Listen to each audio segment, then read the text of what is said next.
Okay. Oof.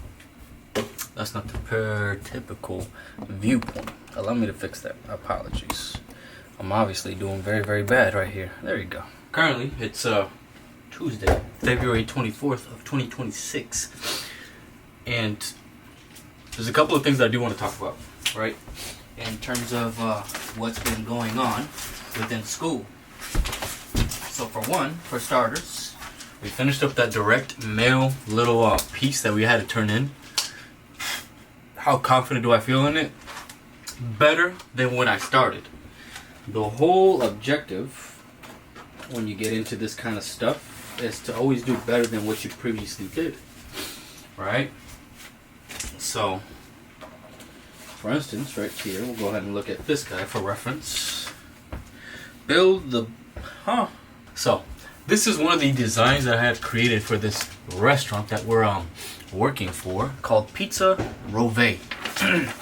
Right? It's not anything official, but here's the little punch card that I had created. It has little line art. My attempt at I guess you could call it Italian intimidation pattern.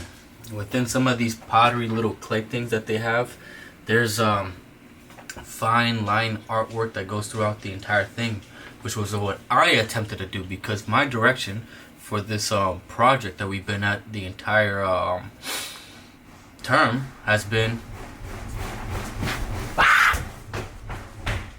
that motherfucking goddamn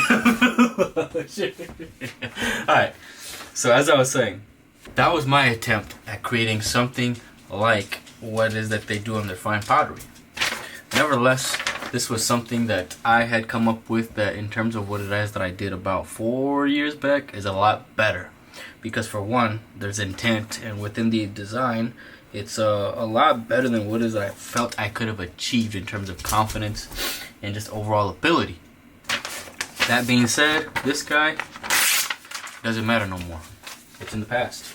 It's a way of reflection, and it's a way of looking at what is that I've done. So for the direct mail, when you make these direct mails, you want to, for one, make sure that you can grab people's attention, because the moment when people are going through their mail, you have like about 0.5 to 0.8 seconds to grab these people's attention like that, and to get them hooked on what it is that you're trying to sell them. Alright? So, Pizza Rove, again, this is not one of my favorite designs. This is something that I've just kind of have a reference in terms of like the first designs that I made. So, grand opening, February 9th, 2026, Pizza Rove. Oh, wow. So people look at this, and they're like, oh, pizza, okay, cool, where? And then when you turn it around, this is by far one of the worst designs that a lot of them are all similar in the back, because what I considered good to be at the time, when I look back at it now, going forward, it's very much difficult to discern hierarchy and what is that you're supposed to look at. So obviously, within these guys right here, let me actually properly fold this so you can actually look at this the way you're supposed to. So essentially, when you receive this thing, format wise, I only did the back, I didn't really fold that. That's what you're supposed to look at. Which, when you look at this, if I'm being all 100% honest, this is dog shit. The image is very, very small. The text, when you look at it right here, within your typical mail, actually no, I don't want to risk doing that, because then you guys might see where I live. There's some weird people on this internet. I'm not talking about you. I'm talking about you in particular. Essentially, when you look at this guy's about the bigger text throughout the entire page, but in comparison to the photo obviously grabs more of the attention because it's overall bigger and takes up a lot more of the space as compared to this guy, even though this is like here, one individual word like that is that much more smaller. So you have to consider stuff like that. So within my updated design, I upped the font, because I think this guy's originally like about 9 point, 10 point, and I upped it to like 16, because I had all this room right here that I could take up, but the only thing that you had to be considerate of was the fact that you needed this empty space right here for the barcode, the obviously posted stamp little thing, But you also have to be careful right here because of the return address, which, how fuck am I getting marked on? God damn it! Regardless. And then the obviously return and go to place where it came from. So that's something that quite literally we just turned in the other day that I'm happy about, which feels good. It feels relaxing. It's a little bit concerning. Not really concerning. Let me rephrase. Let me be more, I wouldn't say on the positive side. Where's my... So for mailing, this is kind of something that we have to follow for the US in terms of like barcode. I think this is postage. No, sorry. The postage stamp and whatnot, and just kind of the grid. So like depending on like the size of the mail, that's what is that we're essentially following. So to kind of wrap up hello? Beet juice. If you want to bring like 2 or 3, and I'll just pay you for whatever it is. You could have one if you bring 3. If you bring 2, well, that's for menu then. No, beet juice. Okay, see if you could just buy like 2-3 bottles then. 3 preferably. Right. What a loving call. It always enlightened me to receive a call. But here is the one thing that I've been working on throughout this term that for a lot of people might look at it and be like, it's not that fucking difficult. You're right, it's not. But it also is. So this term, we have been designing our own font. My font is based more so on like a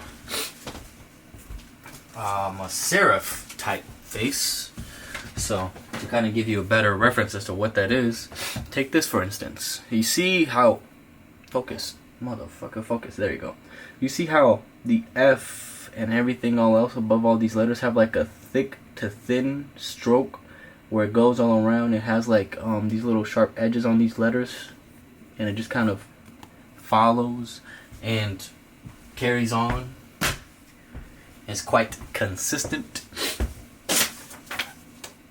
This term, we were assigned uppercase letter forms, which we had to design, and if I'm being all honest, there's a bit of difficulty because, for one, to find the consistency all across the letter forms isn't the difficult part, but it's within building your foundation that makes it the more difficult thing to do. We have to finish these lowercase letter forms by next Wednesday, Monday, I can't remember. That being said, here is essentially what's been written on, because we presented it yesterday, my letter forms. So A through Z, there's a couple of letters here that I look at that don't exactly fit because you have the thickness right here from the cross stroke to the H. The B is super thin right here and doesn't follow that one as well. The E is the only one that's kind of consistent with the A. And what else they said? The type heights right here for like PORS aren't exactly consistent. My teacher pointed this out where he's like, your S looks like it's backwards. Just flip this guy around and then flip it over one more time and you got a perfect S. This motherfucking letter S, bro, it had me angry as hell, bro. I wanted to slap that motherfucker, bro, because for one, I essentially designed it using 2 circles, about one on the bigger side, one on the smaller side, and it gave me so much issue that, man, it wasn't anger, but it was genuine frustration, because every time I looked at it, I tried about 2-3 times to try and perfect this S, and it's coming along. To begin with, where I'm at, okay, that's cool. But here's the problem all in all with all these letter forms.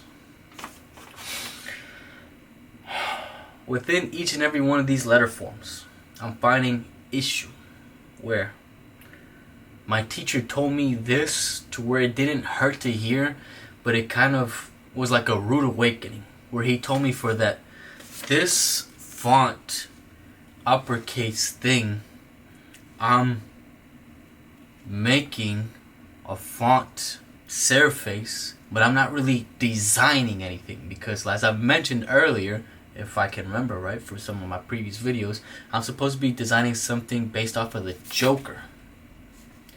When you look at this font face, what about it screams anything gesture, Joker, DC villain? Nothing.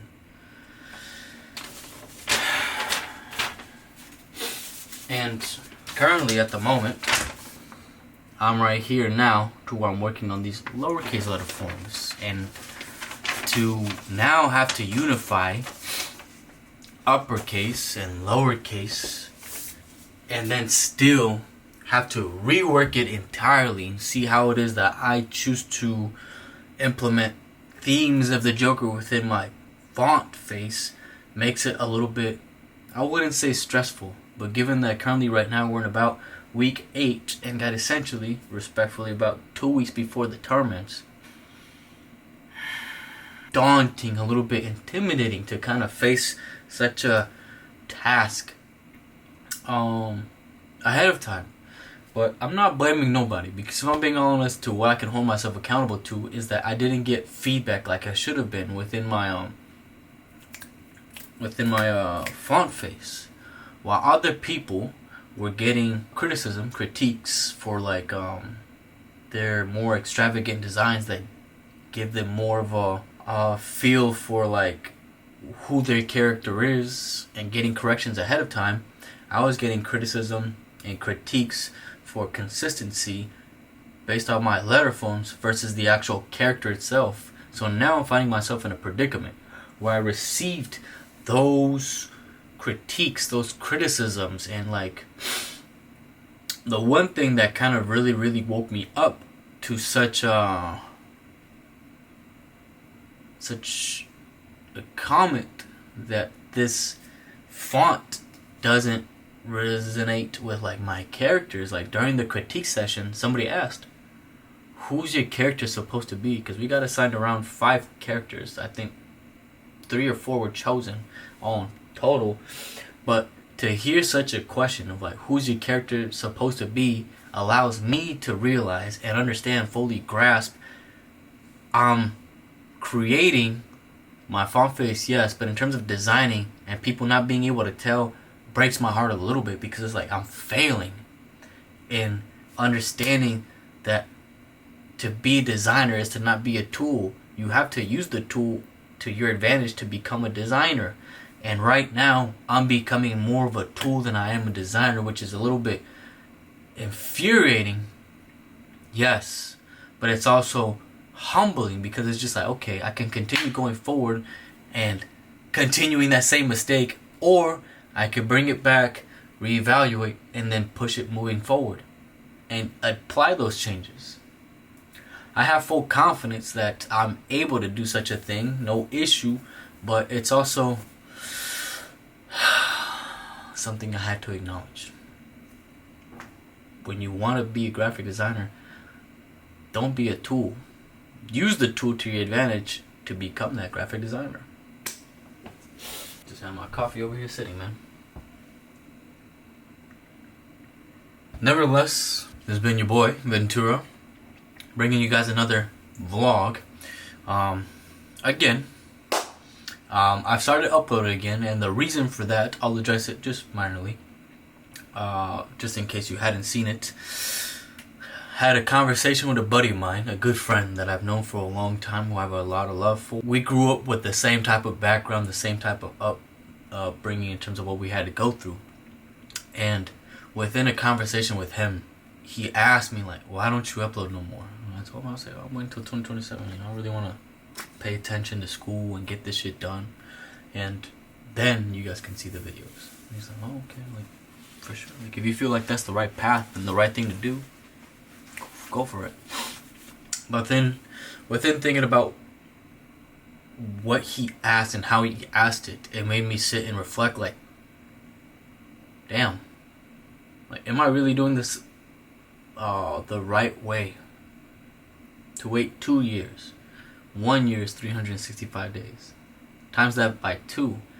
730 fucking days of me just passing time, not making anything, and just wasting a lot of time. When I could be working on being a lot more consistent, a lot more just me building this brand, this YouTube channel, and seeing whoever it is that wants to listen to a boy talk, just talk. Man, I've been watching this dude by the name of Doobie and Gooby. He's becoming one of my favorite YouTubers, I'm not gonna lie. Watching his videos, hearing him talk, stuff that he kind of rambles on about, fucking fire, bro. But anyways, that's been it. I got a haircut appointment as it is in about 30 minutes, so I gotta run over there, get that going, and get myself cleaned up real cool, real clean. And yeah, this has been your boy Ventura. Hopefully what it is that I shared with you can enlighten you in some way to find your passion, whatever it is that you like doing. With every second that you're given in life, make sure that you're applying it to something that truly you are, for one, passionate about, enjoy doing, and not doing it because somebody else is telling you to do it. Because as I read once, that if every day in life is becoming predictable and you know what you're gonna do, and you don't find no excitement, you're essentially not living as it is. At that point, you're practically a zombie. Learn to live a little bit, because that's all that you can do. Anybody could take these materialistic things away from you, right? This kind of stuff doesn't mean anything, right? They can't take away anything that you are. They could take anything around you, but they can't take away who you are. Keep being you, keep living, and make sure you truly embrace them people that mean the most to you. Man, yeah, I bought some at Costco a long time ago. Yeah. Got on my phone, bro. Just kidding. I'm kidding. Anyways, that's been your boy Ventura. I'm gonna catch you guys on the next one. Watch your ass.